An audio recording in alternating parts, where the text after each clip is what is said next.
Now JJ Redick's the lead candidate right there. Yeah, JJ Redick, the lead candidate, man. How you feel about that, Mike? I feel like it's gonna be interesting just because it's got that. You saying sorry, is it gonna be interesting? Go ahead. Just because them dudes got a podcast, like them dudes be working a podcast together. Now you finna be coaching the team. That's what Haslam. I think that's what Haslam was talking about. I think Haslam recently spoke about this. That like that's gonna cause issues in the locker room. That like, is this you saying this or is this LeBron telling you to say this stuff? Like it's gonna add that weird dynamic where they do have this podcast. They are great. I would agree with him. And it's like it can add some tension into the locker room, whereas it might be hard for him to get the locker room. Mm-hmm.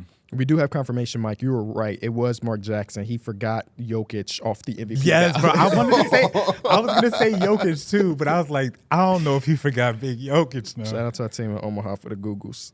I good agree. memory to think Mark Jackson. I remember I heard it on the broadcast. Would it be weird that the starting your coach you have a direct line of contact to in a way? Yeah. I think they have to stop the podcast, right? I would assume so. I just don't know how they can do the things that they're doing right now if he's coaching the team. That would be crazy to have such a big startup. Hey, y'all, these are the sideline out of bounds plays we really like running. That's what they be doing. Yeah, that is what they be doing. They would literally be giving the team. I got an idea. JJ Redick, come up here. Let's talk about. Since you don't want to do your podcast, no, you want to be a coach. Come on here. You know what? They're pivoting a little bit because they just signed Road Tripping with Richard Jefferson and Channing Frye. Yeah.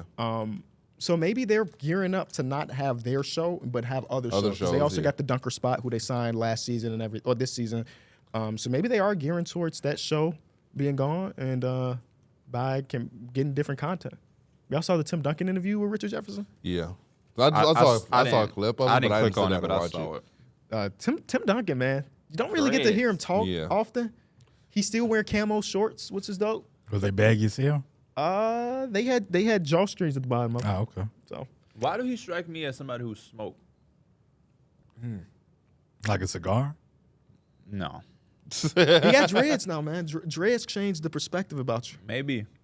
Dread head at 40 is crazy. It just makes it so funny because, like, I mean, he retired, and then, like, the next time we seen him, he just popped up with some dreads. Like, almost like it was fake in a way. Yeah. I'm glad because him on the court with them, I can't picture it. No. But, yeah, because, I mean, like. Imagine the way he hooped. Imagine him doing it with dreads. Yeah, it would be crazy. I know. All fundamentally sound. We mentioned it last episode, but there's growing belief that the Cavaliers are going to be able to re-sign Donovan Mitchell and that Darius Garland and Clutch might request a trade. So something to look out for. We're going to see some All-Stars moving. Yeah. Player movement. And I love it. It's so funny how many times you see a player like he's going to get moved or he wants out and then he wants to stay. And I'm sure if they having him saying like he wants to stay, I'm sure it will be something else that pops up and it's like Donovan Mitchell wants out and he wants to go back. He wants to go to New York. So I don't even know if I can always trust those like he wants to stay. I'm sure he wants the I'm money. sure the Cavs want interest in him, but I'm not sure like that's just always how it is. Are the Spurs just going to draft one of the top guards, or are they interested in trading for Darius Garland, in your opinion? Depends on, I mean.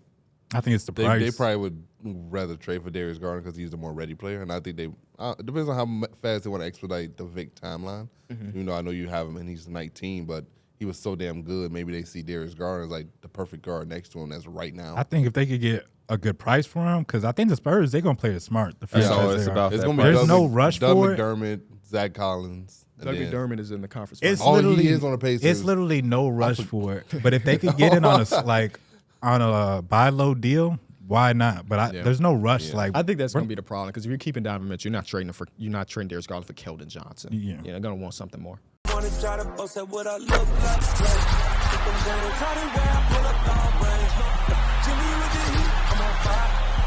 It's NBA,